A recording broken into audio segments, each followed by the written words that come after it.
Hello, I'm Eartha Kitt.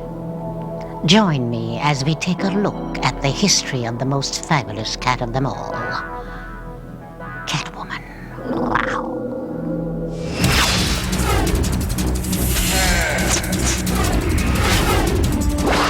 Scratch on their eyes. Yeah. Cat at your time.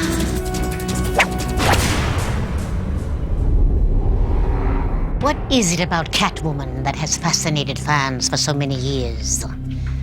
Well, Catwoman is ambitious, courageous, dominant, Salubrious. Sensual. feline, Sexy. Calculating. Dynamic. feminine, Resourceful. Scorching. Vicious. Confident. With kind of a tongue-in-cheek wit. a little like me, wouldn't you say? But perhaps it's that she's evolved over time.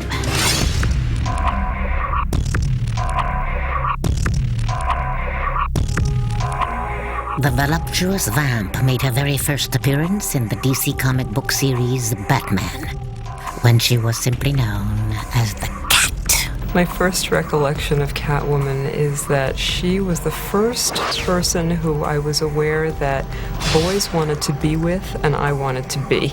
Well, the key thing I always remember about her is that when she first showed up, she didn't have the costume. She didn't have any costume. She was a jewel thief, and I think she had like a mask on that was disguising her as an old woman.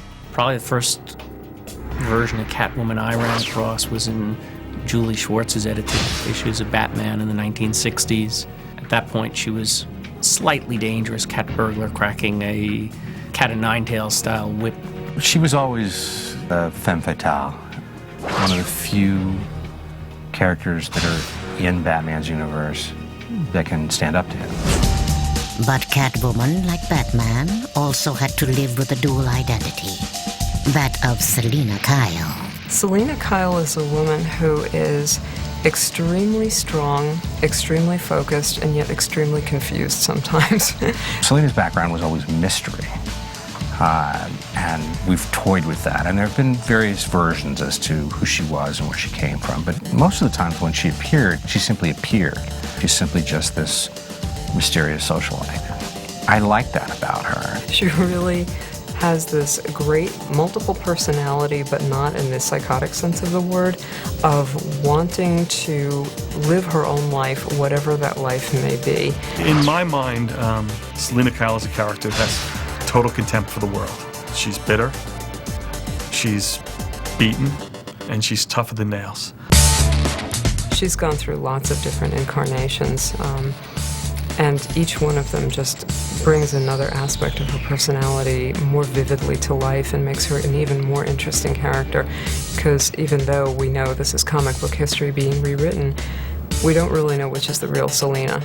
So we don't know what motivates her, and all of them are really good motivations. Catwoman is probably the biggest character in comics for changing her look over time. The ones that I remember from the 40s was that she always had this big skirt and these high-heel boots and then this sort of little tiny cat mask that was on top of her hair. And certainly from a run-across rooftops approach, it was not exactly the most realistic thing that you would do. She's had more outfits than just about any other superhero, heroine, or villainess. And she's had more different colors of spandex, capes, whips, tight spandex, near nudity. I mean, all these things have happened within the course of the history of Catwoman. Batman's had a few, but artists usually, the cape, cowl, big deal. But when it comes to dressing women, they're like, she needs a revamp. It's like, we just did it a month ago. It's like, oh, this is good, this is great, Catwoman was Batman's opposite number in a weird way. She's not patently evil like the Joker or any of the other arch criminals that run around Gotham City. She's not a villainess in the most diabolical of senses. She's not a murderess. She's not about gaining vengeance for any particular thing. She has her good moments, she has her bad moments, and she also has a struggle very similar to Batman's about what she should be, what her purpose is in life. Batman lives very much in a black and white world. There is good, there is evil, there is no gray, except for Catwoman. She tries to play both sides. And she usually gets Batman to back off and go, oh, okay, well, I'll let you off for today, but, you know. That's the weird line that she toes with Batman, is this sort of romantic repartee where he feels bad about having to take her in. Why do you keep committing crimes? I love you so much, but he can't say he loves her. You know, it's that whole thing back and forth. He's not the one of the rogues gallery that winds up in jail all the time. For some reason, she manages to talk her way out of it. The way that I often thought about her was that Batman was this ball of yarn that she enjoyed untangling. I think their incredible similarities are eventually what drive them apart. I mean, if you look at them as a couple, they should get along really well. You know, they both work night jobs, they both have to dress up in interesting uniforms to get those jobs done. But then again, she is an arch villain and he is a vigilante crime fighter. There must be something about her that basically breaks down Batman. Here's a character who could take out anybody physically, but on a sensual side, she's able to overwhelm him in ways that we don't know. I think it's interesting the way that opposites attract. He is something of a goody two-shoes, and she is a naughty, naughty girl. So it's an ongoing relationship that is fraught with love and difficulty. In 1966, Catwoman slinked onto the scene. A new television program called Batman biffed, pawed, and bammed its way into homes every week. But ask anyone who their favorite villain was. It would have to be Catwoman. Ask any actress what character they'd like to play in their life, invariably it'd be Catwoman. For many, many, many reasons. Curvy, smart, sexy. Simply the cat's meow. I think the first time that I saw the Catwoman character was in the early comic books. I'd get a dime for pulling weeds and go and buy the Batman comic books. When they asked me to do Catwoman, I didn't have to study the character of a Catwoman. I was living like a cat all my life. And I think in many ways I still do.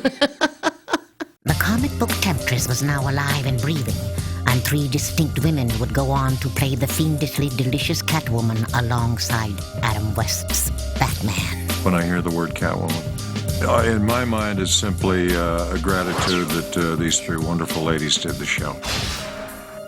They were marvelous. In Batman's mind, wow, when they get out of jail, maybe we could date.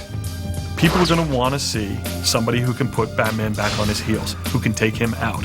To my knowledge, Julie Newmar was the only one that we wanted for Catwoman. It was just a call to my apartment in New York and said, would you, 2 days, show up, be in costume, learn the lines, and let's do it. When I first met Julie as Catwoman, I was taken like every other man on the set. I realized that she was extremely talented and had a wonderful sense of what the character could be. I think Julie really had a hold on the fact that Catwoman is not all good or all bad. She knew how to work that costume. Nobody wears Lurex like she does. She would just squeeze you in at the right place. That's it. That's the secret. It's the costume, ladies. It's the costume. Julie brought dimension to the character. She could be coquettish and seemingly naive, but at the same time reckless and a little fearsome, which was her job, you know, as a villain. Mostly it was the dead-on sexuality. Oh, my dear boy. Life is sex. Sex is film, and it's everything that you do in life. She made it work where it was clean. It was acceptable by the families with their children watching it, but yet it had that tone to it that everybody knew she was talking about. If you really look at it, she's the only one that really ever put that over. We are 2 adult human beings, and we're both interested in the same thing. Happiness. She played with him, she toyed with him, she teased him, she manipulated him, she outsmarted him. It's everything that every little girl wants to do with any male person that comes in and takes up her space. When the Batman TV series was taken to the silver screen, one of America's favorite sweethearts would don the mask and claws of Catwoman. After the first introductory season, we went immediately into a movie. And Julie, as I understood it, was unavailable. So along came Leanne Merriweather. I remember auditioning for the role and thinking that there were gorgeous women out there in the office, and I saw them coming in, and I thought, oh, what am I doing here? Lee Merriweather gave it another approach. She gave it an acting approach. So I proceeded to curl up in the chair when I got into the office with the producer and the director, licked my hand, purred. I really thought of it as being campy fun. Delightful. Oh yes, sexy, but kittenish sexiness. As the Batman series was returning to ABC for its second season in 1967, the TV bosses decided to take Catwoman into another direction. Lucky for me. We got a black Catwoman, one that was extremely beautiful and talented. There are only 4 of us and 3 of them. The odds would be most perturbing. I got a call, obviously, I think it was from a friend who was doing Batman, and asked if I would be interested in doing Catwoman. So when they called me to come to the studio, they had a costume and all, so I put it on and they gave me the words to say, and there you are. I wasn't shocked, surprised, or anything, even though it was 1967. It just seemed right. A cat is a cat. She has no race, creed, or color. The way I feel about myself as an entertainer. I have no race, creed, or color. I belong to everyone. Now, our next move is to purloin and, if possible, permanently purge Batman, Batgirl, and Robin, the Boy Wonder. Eartha Kitt has a voice like no one. She has the purr of death. Women who have men who come home from work, hard jobs. When she opens the door for them, she should say, "Hello, darling. Is there something I can do for you?" While she hands him his champagne or whatever. But the tones of her greetings should be always soft and gentle, like a cat. Eartha Kitt was a very sassy Catwoman. She was definitely more claws out than any of the others. She had a little kitty chip on her shoulder. I'll try to pull the wool over our eye slits. Now, would I do a thing like that? My sense of humor is to tease men anyway. So as a cat, I could go even further, teasing the men. Of all the villains, I would say yes, Catwoman would be my favorite, for obvious reasons. I mean, I never dated the Joker. In 1992, fans of our feline temptress got another chance to sink their claws into the new and exciting tales of Catwoman in Batman, the animated series. Well, I knew there was a Catwoman, and I sort of knew who Batman was, but I was not a comic book reader as a younger person. So long, Dark Knight. Drop in anytime.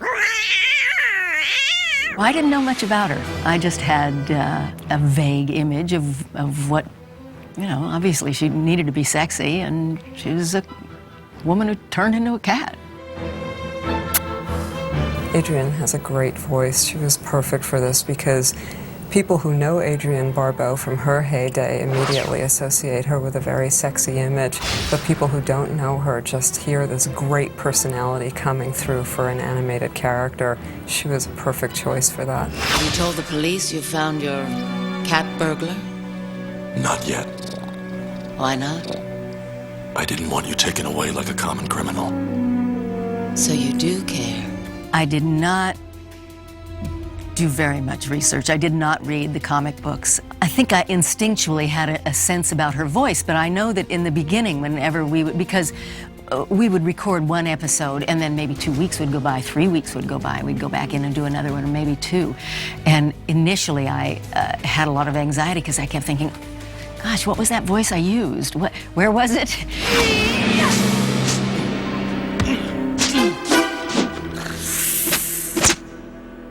Was my Catwoman evil? Well, she wasn't on the same side as Bruce Wayne. Let's put it that way. She wasn't on the same side as Batman. But I didn't, as an actor, I don't think you ever approach a character you're going to play thinking this is a bad person. There's a lot of sexuality in Adrienne Barbeau's voice, so that even when you're looking at an animated, little animated cartoon running across your television screen, you're getting the sense that this character is having a real effect on whether or not it's the animated version of Batman or the actor that's playing Batman at the time. So you can tell, you can tell she's having a lot of fun, and she completely dove into that role and embraced it as her own. This ought to keep you out of my hair. It's made me a huge star with my 7-year-olds. You know, they don't care about the R-rated movies or Maude, which was what, 20,000 years before they were born, or even the 20-year-old, you know. But Catwoman, that's cool. In June of the same year, Catwoman morphed herself yet again, leaping onto the big screen in the form of a leather-clad vixen, portrayed by Michelle Pfeiffer in Tim Burton's thrilling Batman Returns. Catwoman tore up theaters everywhere with paws of perfection. She was now larger than life and ready to roar.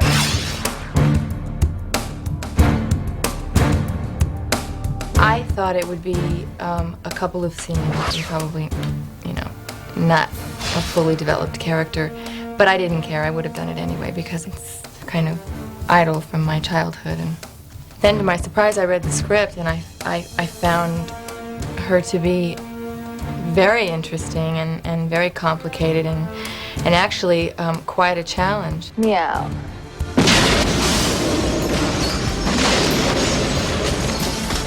It's certainly the biggest thing I've ever worked on.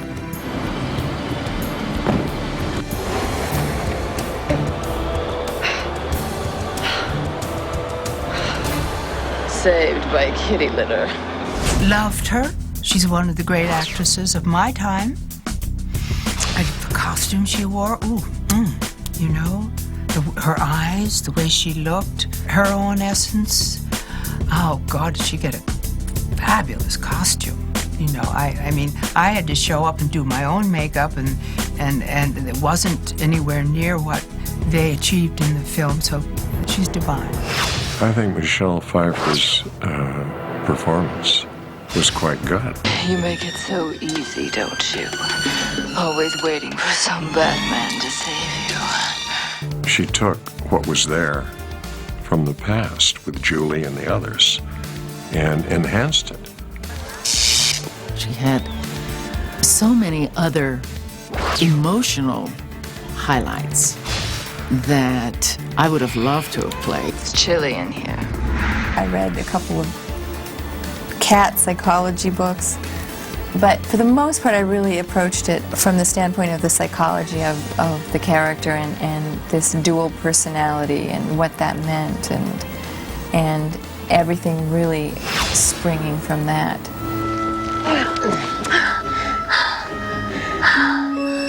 Who are you? Who's the man behind the bat? Maybe you can help me find the woman behind the cat. It was difficult in that it was very complicated, and when you break it down, it really is like 4 different characters, and it was shot so out of continuity and over such a long period of time that I had to map it out much more specifically than I normally would do.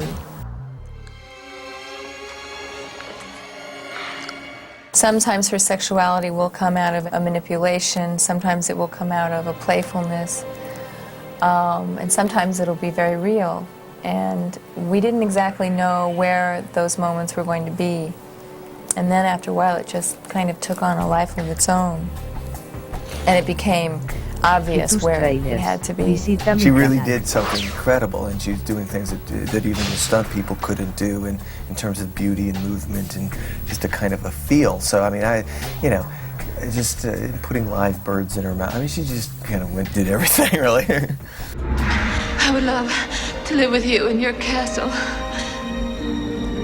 Forever, just like in a fairy tale.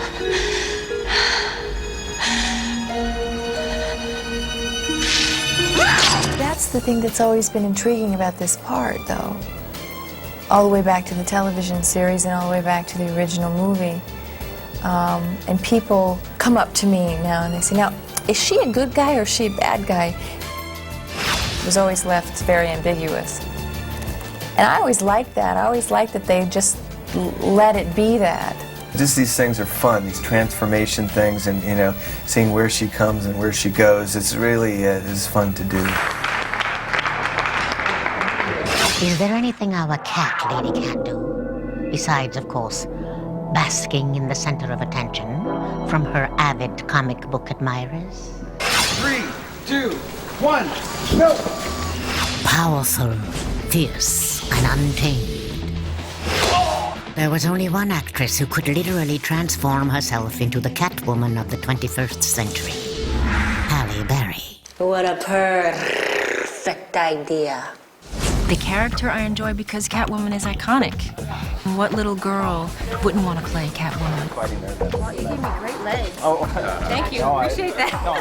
Halle Berry is the most special thing about this Catwoman. I think what we were going for was sexy, sensual, today, contemporary. We wanted to distinguish ourselves enough from previous incarnations of Catwoman that we felt like we were unique. Over time, I think there have been about 11 Catwomen. And our movie sort of presents this version of Catwoman as just one of many. She doesn't take the place of Selina Kyle or the great character that Eartha Kitt created many years ago. She's just another one. I think it's wonderful that they've asked her to do that character. Because she's very beautiful and she's got everything going for her. She has the moves and the sensibility, and she's very bright. But you have to have wit, and she has that. Yeah. The humor that she brings to it, and the sensuality that she brings to the character, and the beauty that she brings to the character. I think people will forget all the other Catwomans when they see her portrayal. I'm sorry for every second I wasted working for an untalented, unethical egomaniac like you. Clean out your cubicle. You are fired. Wait! Mr. Adair! With Halle Berry playing Catwoman, you see this enormous character arc. And she's not like, she's neither good nor bad. She's somewhere in between. It's interesting because the character that she's playing, Patience Phillips, is truly a dichotomy. She has an alter ego. And I think Halle perfectly embodies both characters. We have a character, we have a woman's story who's really struggling with her identity. Hi, Mr. Adair. Did you still want to see me, or? Sit. It's been really interesting. On the onset, one might think, oh, it's a comic book character, But really, I play three very different women. I play Patience Phillips, the first character, the in-between character, and then full-blown Catwoman. So the struggle for me and Pitoff and all of the people that worked with us to help create these characters was to always be aware of where we were in the story, how far in her evolution are we. As an actor, it was downright confusing, at times to really understand where I was in my thought process. Hey! Hold it right there. Don't you move. Now, come down from there, nice and easy. Cats come when they feel like it, not when they're told. A lot of the stuff that Halle does in the movie is based on actual cat movement, research that we did. I watched hours and hours of videotape, National Geographic and anything I could get my hands on with cats and lions and tigers. When I first got to the set, I adopted one of the cats that's in the movie. I studied him a lot. I worked with Ann Fletcher, she's our choreographer, and now I call her cat specialist. That should be on her resume. From A to Z on cat movement, I created a list of head movements, Up, down, how do they look? They don't look with their eyes. They never look with their eyes. They look with their whole head. When they listen, it's usually their ears. She helped me sort of discover how Catwoman would move and walk and her thought process a little bit. The minute I put on that suit, it's like, okay, don't mess with me. We didn't want the ugly duckling syndrome. We didn't want her to go from somebody who was ghastly and, oops, took off the glasses and all of a sudden there's Catwoman. We didn't want anything quite that cliched. It was all about showing as much skin as possible, as well as giving her enough protection to be the warrior that she is. It has a kind of black leather bustier / halter top that really only someone like Halle could wear with that much success. Sort of the bareness of it really has a purpose. That allows Catwoman and me to be, really free and being able to see the back of the costume and see the spine, sort of how the ribs are, and sort of the muscles and the sinewyiness of Catwoman is really what she's all about. She looks amazing. Rehearsal up. Pitoff is our director, and he's the kind of guy that makes you want to work even harder because you want to please him because he's so stinking good. And he brings a fresh perspective to sort of an old concept. And he's also a fine director as far as working with actors. Ooh, yeah. The whip. Everybody loves the whip. Everybody. I basically have been brought in to teach Halle Berry how to use the whip for the character of Catwoman. I think we all love the whip the most in our training process. It's very elusive and it's hard to get a good crack, but once you get that good, it was nothing like it. It was great. Halle is a very good student, listens, which is wonderful, and a lot of the whip cracking is in the wrist. When the whip jumps back, sometimes when you're learning, it'll bite you a couple of times, so you gotta have respect for it. So we worked together with Halle so that when she was using the whip, she would flick it back again and again, and sometimes when her legs are apart or the Catwoman position, it was filmed in such a way that looked as if, it's like a tail. It's like the cat tail. Her horizontal crack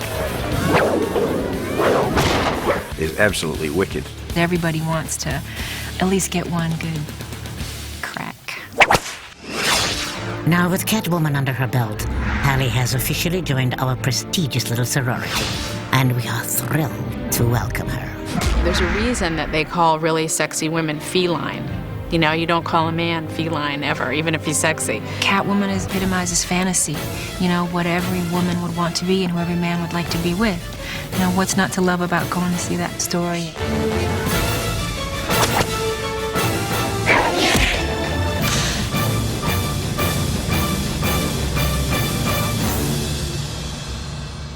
As you've witnessed, Catwoman is the ultimate diva. From the pages of comic books to both small and big screens, Catwoman continues to evolve and mature like a true cat. Catwoman is a unique breed, never taking the same form twice. But whatever form she takes, she'll always reign supreme. A dog may be man's best friend, but a cat is everyone's favorite feline fatale.